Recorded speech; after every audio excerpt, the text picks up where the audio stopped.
Good afternoon, ladies and gentlemen. The staff of Equine Affaire welcomes you to the Equine Monsieur. We're part of the bronze medal-winning United States Olympic dressage team in Barcelona. In 1997, Ms. Bredahl Baker and her horse, the Guano, were part of the silver medal-winning United States dressage team at the North American Championship in Maryland. In level dressage, preparing your horse for competition. Please welcome Ms. Charlotte Bredahl Baker.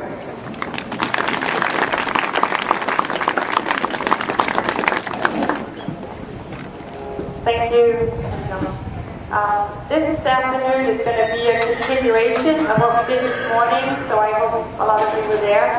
But we will also review some of what we did this morning with the more basic work. I'd like to introduce the riders.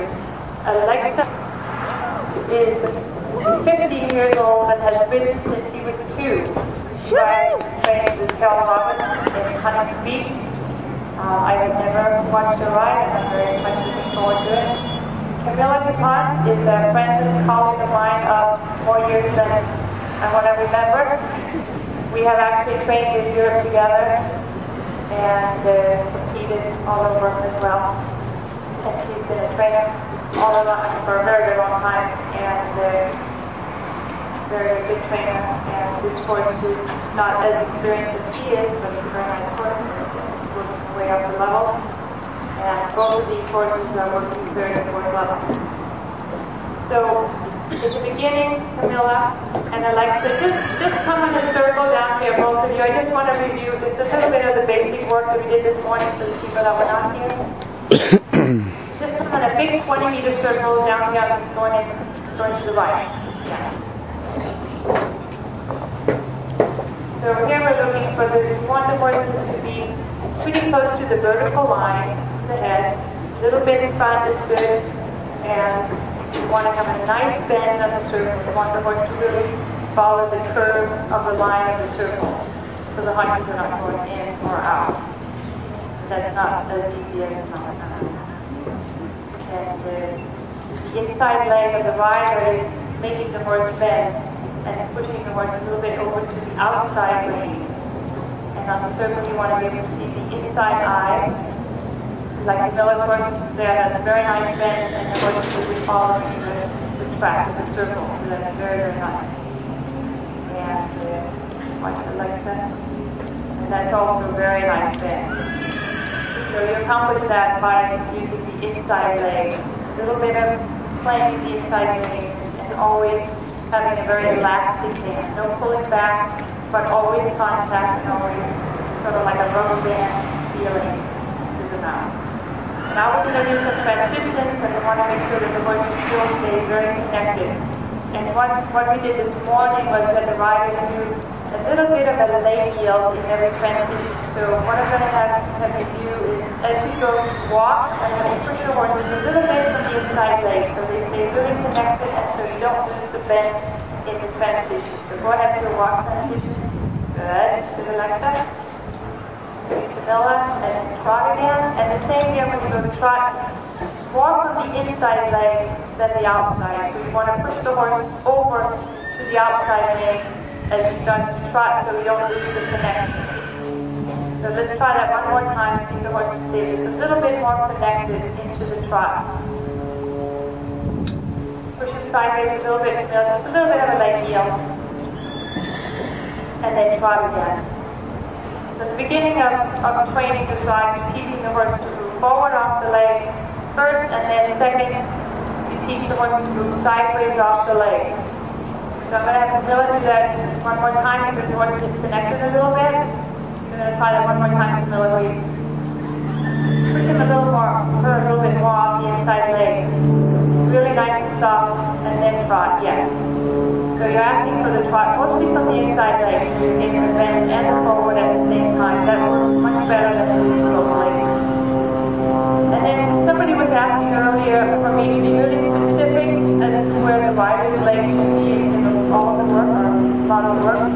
And it really is not something I can tell you real specifically, because every horse is going to require something different.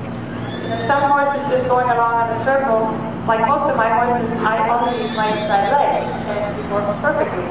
Whereas some horses are going to want to push the haunches out on a circle, and then you have to ride the outside leg back a little bit. And then there are other horses that want to go to the inside on a circle, and then you need to put the inside leg back a little bit. So you have to always be listening to your horse, and he will tell you what you need to do. But with most horses, at a trot on a circle, just having the inside leg on usually works. Because you can push them over a little bit so you get the bend and the forward at the same time. Now go ahead and pick up the canter from the on the trot first. So the same thing here, a real forward and a dead trot, really moving away from the inside leg. It's a nice vanilla, and it's a very nice depart. So you never want to see the horse come against the rider's hand at any time. And at this point where these horses are at, they should be really good about that. They're working very important level. Now with Alexa's horse, he kind of hesitated a little bit. So what I would do with him, even though he didn't disconnect from the bridle, he still hesitated a little bit. So I would have a ride to trot a little bit more forward first. Yeah, a little more energy. In fact, with both horses, I like to see a little bit more energy from behind, and then back to trot again.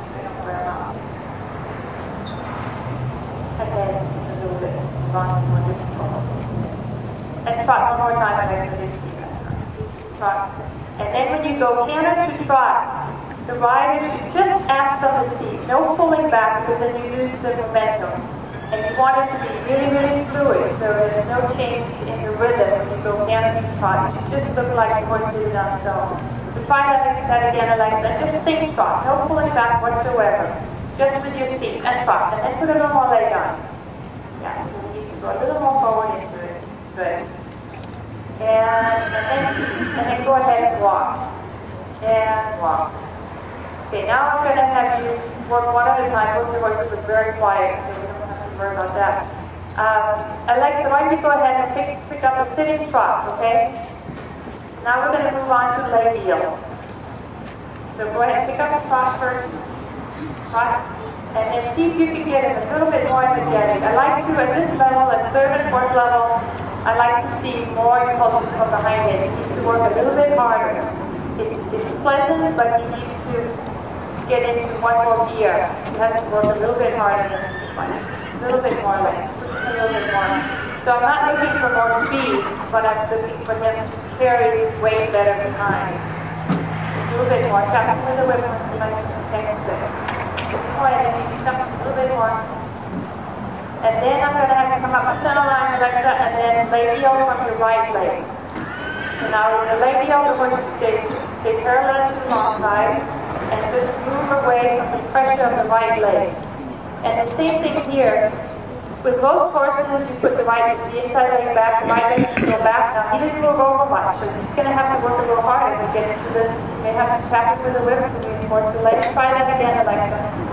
But some horses will actually start with the haunches leading, and then that inside leg stays more on the girth. So again here, the horse really will tell you what you need to do. That's why you can't learn this by reading a book, because every horse is different, and they're going to require something different. Now, put your right leg more forward, Alexa. See what's happening here is the haunches are leading, so they almost get in the way. So now I'm going to tell you to put the right leg more forward. Okay, Alexa, do it again. He's not going very sideways. You feel that? You need to get him a little more reactive to the leg. So when he's ignoring the leg, you need to tap him with the whip right behind the leg and tell him to move over. Because at this point, he should be very trained to move off the leg. And then I'm going to tell him to be very careful not to use the left leg, because otherwise you just work against yourself. Take your left leg off. You don't need it, Alexa. Now push with your right leg. Come on, tap him with the whip, and then push with your right leg, but on the dirt. Yeah. And you start getting a little more reactive. One more time. So now this horse has told you that he needs the inside leg, the right leg, on the dirt to do a leg go. And that's going to vary from every horse. And then, of course, the sensitivity of the horse is very, very different from one to the other. Now, again, he's leading with the haunches, and that's going to make it harder for him to get over there. He didn't make it. So, Alexa, you need to keep your right leg on the dirt, okay? Try it again. One more time. And Camilla, you're going to do the leg heel next, okay? So a little more energy, not too much curling, Alexa, okay? A little more energy, and then this time put your right leg on the dirt, okay? It has to stay on the dirt.